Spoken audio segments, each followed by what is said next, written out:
of the most intense chainsaw to the juggler games of last year has made its way to the PC. Gears of War's triumphant attempt at third-person, small squad duck and cover carnage was a direct hit, and a pretty one as well. So what happens when you throw many gigs of RAM, a mouse and keyboard, and a video card that could ransom the Dutches at it?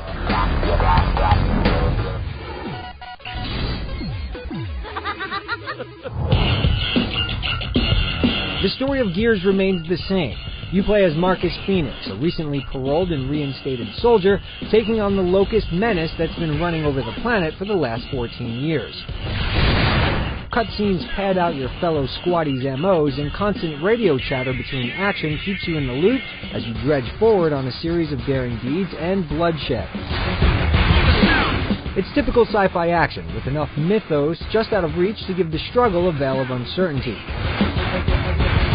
The new single-player segment, which takes place right before the final chapter, shows some of that Gears lore being fleshed out, with the hulking Brumac making the jump from cutscene to interactive horror show. The segment fits in with the story and doesn't seem tacked on or out of place.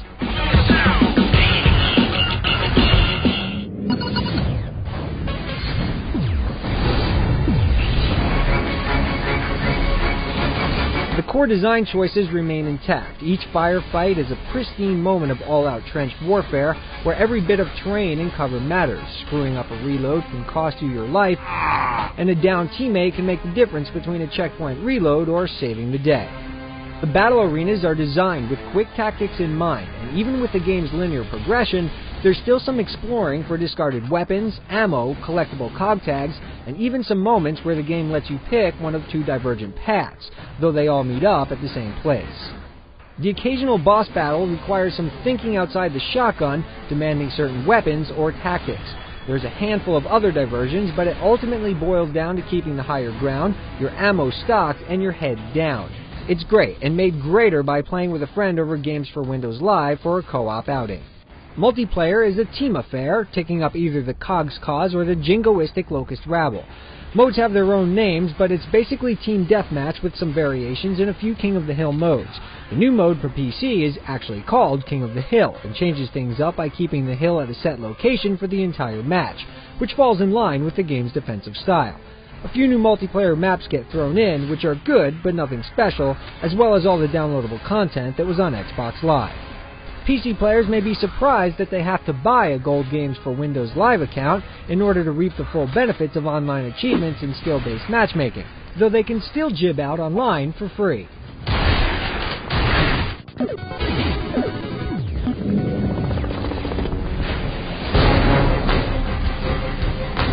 Despite all the exploding torsos, playing Gears is a thoughtful game, and not as fast as its first-person siblings.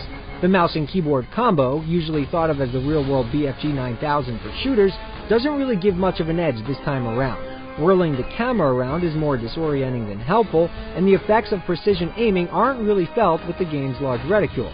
That is until you use the sniper rifle, making it even more powerful.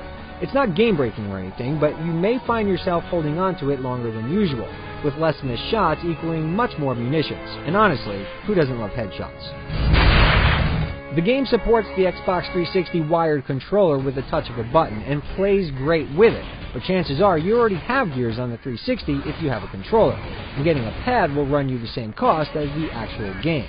Regardless of control, Gears still feels fresh, and its cover system is still the best thing going, even with many new games trying to ape it. The new area fits well into the story, and gives you a couple of goes at the towering Brumac, including a fun, if brainless, full-on assault, something not found in the other boss battles. The new section takes an hour or so to dominate, and is actually unlockable from the beginning if you want to check it out. It won't be anyone's favorite part of the game, but it does stand out. The new King of the Hill mode in multiplayer is decent, with the stationary hill giving the defense a place to lay down roots, though a well-tossed grenade makes for an instant wildcard.